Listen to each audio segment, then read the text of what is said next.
required.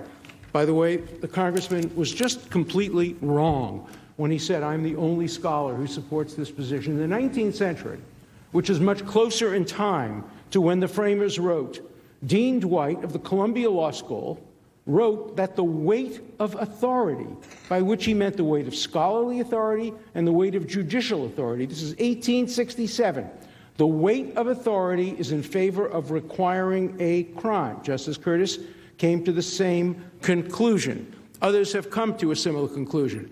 You asked what happened between 1998 and the current to change my mind. What happened between the 19th century and the 20th century to change the mind of so many scholars? Let me tell you what happened.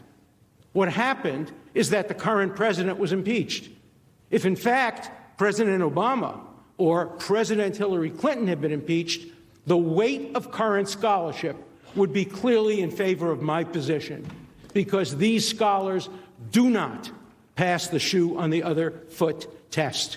These scholars are influenced by their own bias, by their own politics, and their views should be taken with that in mind. They simply do not give objective assessments of the constitutional history. Professor Tribe suddenly had a revelation himself.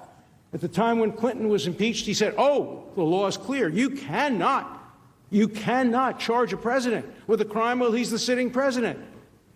Now we have a current president. Professor Tribe got woke. And with no apparent new research, he came to the conclusion, oh, but this president can be charged while sitting in office. That's not the kind of scholarship that should influence your decision. You can make your own decisions. Go back and read the debates, and you will see that I am right, that the framers rejected vague, open-ended criteria, abuse of power. And what we had is the manager made a fundamental mistake again. She gave reasons why we have impeachment. Yes, we feared abuse of power. Yes, we feared criteria like maladministration. That was part of the reason. We feared incapacity. But none of those made it into the criteria because the framers had to strike a balance. Here are the reasons we need impeachment. Yes. Now, here are the reasons we fear giving Congress too much power. So we strike a balance. How did they strike it? Treason, a serious crime.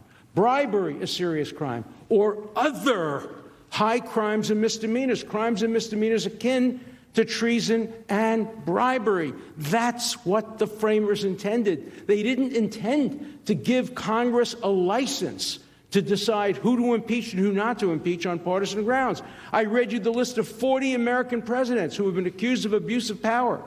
Should every one of them be impeached? Should every one of them have been removed from office? It's too vague a term. Reject my argument about crime. Reject it if you choose to. Do not reject my argument that abuse of power would destroy the impeachment criteria of the Constitution and turn it, in the words of one of the senators of the Johnson trial, to make every president, every member of the Senate, every member of Congress be able to define itself from within their own bosom. We heard from the other side that every senator should decide whether you need proof beyond a reasonable doubt or proof by a preponderance. Now we hear that every senator should decide what abuse of power. Thank you, Mr. Chief Justice.